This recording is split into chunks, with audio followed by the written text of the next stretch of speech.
আসসালামু আলাইকুম দর্শক, আমি এমন একটি ঐতিহাসিক মসজিদের নাম বলছি আপনাদেরকে। সেই মসজিদটা হচ্ছে বাংলাদেশের চট্টগ্রাম জেলায় অবস্থিত এবং চট্টগ্রাম শহরের বুকে জামাল খান, এবং জামাল খানের পাশে হচ্ছে কদম মোবারক। এই কদম মোবারক, এই জামাল খানের পাশে আরেকটা ব্যাপার আছে, চেরাগি পাহাড়। এই চেরাগি পাহাড়টা কেন চেরাগি পাহাড় নাম হলো, এটা নিয়ে আমি আরেকটা ভিডিওতে উল্লেখ করব। এখন আমি ওই প্রসঙ্গে যাচ্ছি না। এই চেরাগি পাহাড় থেকে 60 থেকে 70 ফিট দূরেই এই মসজিদটার অবস্থান। মসজিদটা হচ্ছে কদম মোবারক শাহী জামে মসজিদ। এটা চেরাগি পাহাড় থেকে আন্দরকিল্লার দিকে যেতেই পড়ে। চেরাগি পাহাড় ফেলে সামান্য কিছু দূর গেলে রাস্তার ডান পাশে পড়ে কদম মোবারক শাহী জামে মসজিদ। কদম মোবারক কেন হলো সেই ব্যাপারে আমি এখন আসছি। কদম মোবারক এই কারণে নামকরণ হলো, কারণ এখানে দুইজন মহান ব্যক্তির, একজন আল্লাহর নবী এবং আরেকজন আল্লাহর অলি, শ্রেষ্ঠ অলি। এই দুজন মহান ব্যক্তির পদচিহ্ন আছে পায়ের, পাথরের উপর যে পাটা রেখেছিলেন, সেই পায়ের ছাপটা পাথরের উপর হয়ে গিয়েছিল। সেই পাথরের চিহ্ন আছে দোনোজনের।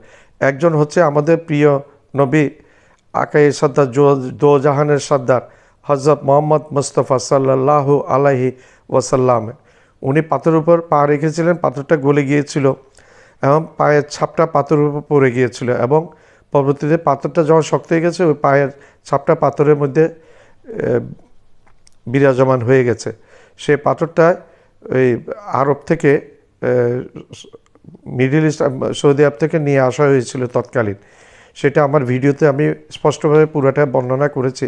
আরেকটা পাথর আছে বিরাজমান, সেই পাথরটা হচ্ছে পীরানা পীরদাস থেকে হজরত আব্দুল কাদের জিলানী রহমতুল্লাহ আলহ, পীরদের সর্দার, উনার পায়ের ছাপ। উনি পাথরের উপর পা রেখেছিলেন, পাথর গলে গিয়েছিল, এবং পরবর্তীতে যখন পাথরটা শক্ত হয়ে গেছে তখন ওই পায়ের ছাপটা বিরাজমান হয়ে গেছে।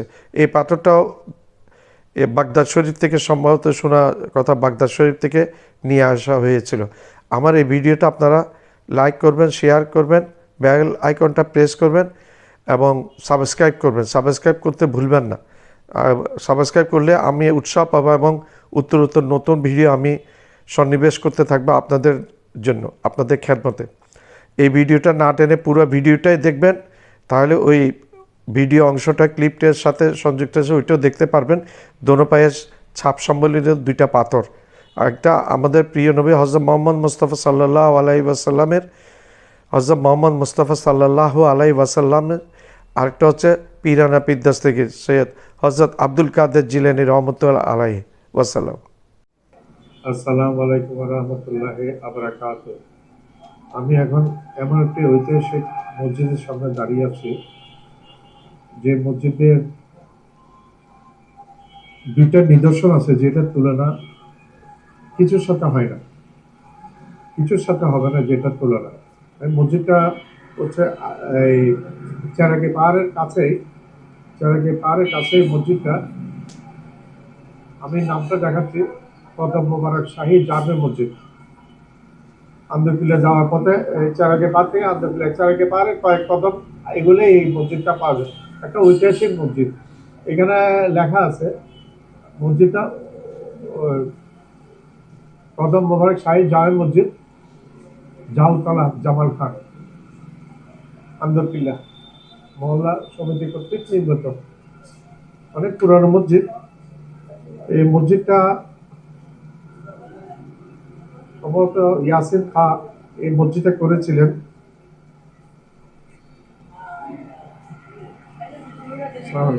ইয়াসিন খাঁ সাহেব করেছিলেন না মসজিদটা? ইয়াসিন খাঁ। আচ্ছা, ঠিক আছে। তো আপনি কিছু জানেন মসজিদ সম্বন্ধে? আমি একদম মসজিদ, পুরোনো মসজিদ, প্রায় হ্যাঁ, 3-4 বছর। একটু বলেন প্লিজ, একটু দাঁড়ান, একটু বলেন প্লিজ। আপনারা যতই আসছে বলেন।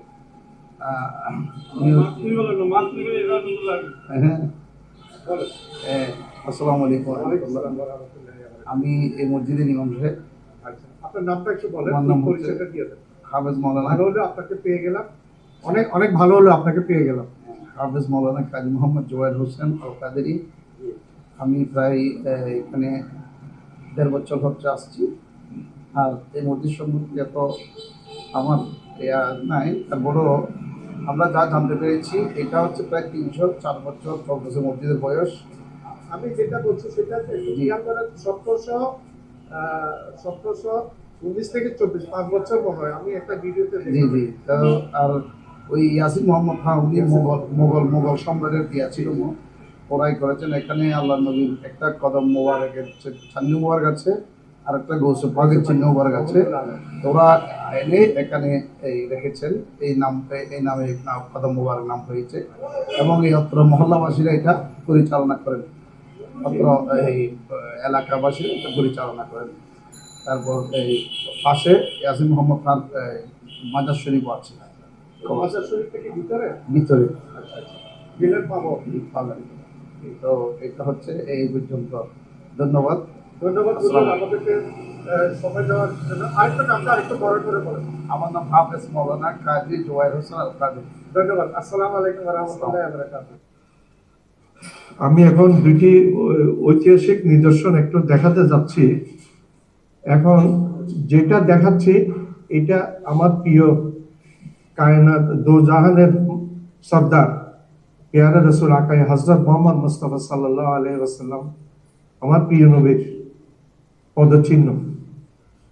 এখানের যিনি দিয়েছিলেন মসজিদটা 1719 সাল থেকে 1724 সালের মধ্যে এই মসজিদটি তৈরি করা হয়েছিল।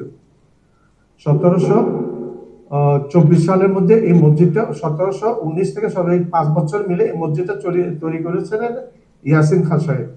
উনি আরব থেকে এই পদচিহ্নটা নিয়ে এসেছিলেন, মক্কা থেকে এই পদচিহ্নটা, যেটা জানা যায় মক্কা শরীফ থেকে এই পদচিহ্নটা নিয়ে এসেছিলেন উনি।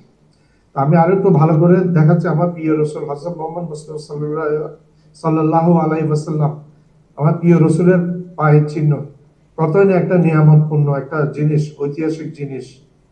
আর এর পাশে আরেকটা আছে, এটা হচ্ছে আমাদের প্রিয় বরপীর সাহেব হুজুর হযরত সৈয়দ আব্দুল কাদের জিলানী, হযরত সৈয়দ আব্দুল কাদের জিলানী রহমতুল্লাহ আলাইহি পদচিহ্ন। হযরত সৈয়দ আব্দুল কাদের জিলানী রহমতুল্লাহ আলাইহি পদচিহ্ন। এই ইয়াসিন সাহেব উনি এটা নিয়ে এসেছিলেন বাগদাদ শরীফ থেকে, যেটা জানা যায় উনি বাগদাদ শরীফ থেকে নিয়ে এসেছিলেন এই পদচিহ্নটা, এই পাথরটা। এই পাথরের উপর পা দিয়েছে, পাথর গলে এই পদচিহ্ন পড়েছিলেন। এটা হচ্ছে, আবার আমি বলি, এটা হচ্ছে আমাদের প্রিয় বরপীর সাহেব হুজুর হযরত আব্দুল কাদের জিলানী রহমতুল্লাহ আলাইহি, ওনার পদচিহ্নটা। আবার আমি দেখাচ্ছি আমার প্রিয় রসুলের পদচিহ্নটা। এটা হচ্ছে আমার প্রিয় রসুলের পদচিহ্ন, হযরত মুহাম্মদ মুস্তাফা দো জাহানের সর্দার, আকাই সর্দার দো জাহানের, আমার আপনার প্রিয় রসুল, আল্লাহর প্রিয় বন্ধু, যিনি যার একমাত্র সৌভাগ্য হয়েছিলেন আমার আল্লাহর সাথে দেখা করার, এবং হযরত জিবরাইল আলাইহিস সালাম পর্যন্ত অত উপরে যেতে পারে নাই, সিদরাতুল মুনতাহা পর্যন্ত গিয়েছিলেন, জিবরাইল এরপরে যেতে পারে নাই। একমাত্র সৌভাগ্য হয়েছিলেন মানুষের মধ্যে এবং নবীদের মধ্যে হযরত মুহাম্মদ মুস্তাফা সাল্লাল্লাহু আলাইহি ওয়াসাল্লাম। হযরত মুহাম্মদ মুস্তাফা সাল্লাল্লাহু আলাইহি ওয়াসাল্লাম আমার আপনার প্রিয় নবী, যেই নবীর জন্য আমরা জান কোরবান দিতে প্রস্তুত সর্বদা। তো আমাকে একটু দোয়া করবেন। আমি সাইফুর রহমান চৌধুরী বলছি, চট্টগ্রাম থেকে। শখের বসে এই ভিডিওগুলো করি, আর আমার এই ভিডিও আপনারা লাইক করবেন, শেয়ার করবেন, বেল আইকন প্রেস করবেন এবং সাবস্ক্রাইব করবেন। অনেক কষ্ট করে ভিডিওগুলো করি, একটু আপনারা সাবস্ক্রাইব করে দেবেন ভিডিওটা। আবার আমি আর কিছুক্ষণ দেখিয়ে রাখছি আমার প্রিয় রসুলের এটা। ধন্যবাদ। আসসালামু আলাইকুম। আমার প্রিয় রসুল সরওয়ারে কায়নাত হযরত মুহাম্মদ মুস্তাফা সাল্লাল্লাহু আলাইহি ওয়াসাল্লাম, ওনার কদম মোবারকের সামনে এই ফলকটা লেখা আছে পিতলের ইয়েতে।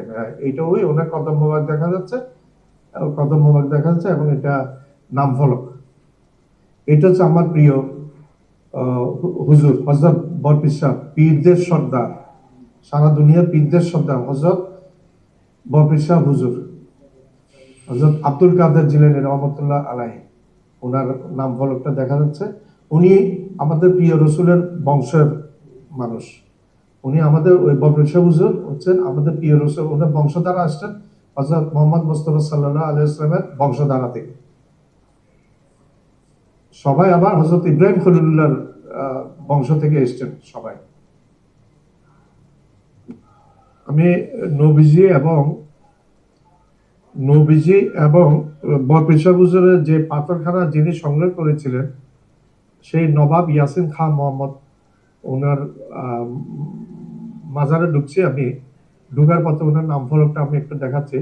নবাব ইয়াসিন খাঁ মোহাম্মদ ইন্তেকাল করেছেন জুলাই 1925 সালে কদম মোবারক, এটা কদম মোবারক মসজিদের পাশে কবরস্থানে ওনার শায়িত আছেন। আমি ভিতরে যাচ্ছি। আসসালামু আলাইকুম ইয়া হালাল কবরে।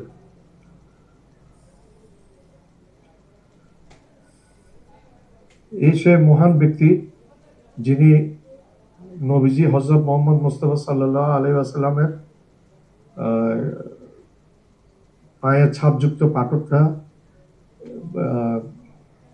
মক্কা থেকে সংগ্রহ করেছিলেন। রেওয়াতে আছে মক্কা থেকে উনি সংগ্রহ করেছিলেন, এবং বাগদাদ শরীফ থেকে সংগ্রহ করেছিলেন পিরানা পীরদাস থেকে হযরত আব্দুল কাদের জিলানী রহমতুল্লাহ আলাইহির পাথরটা। আমি এই ওনার ইয়েটা একটু ঘুরে দেখাচ্ছি, এই কবরটা ওনার।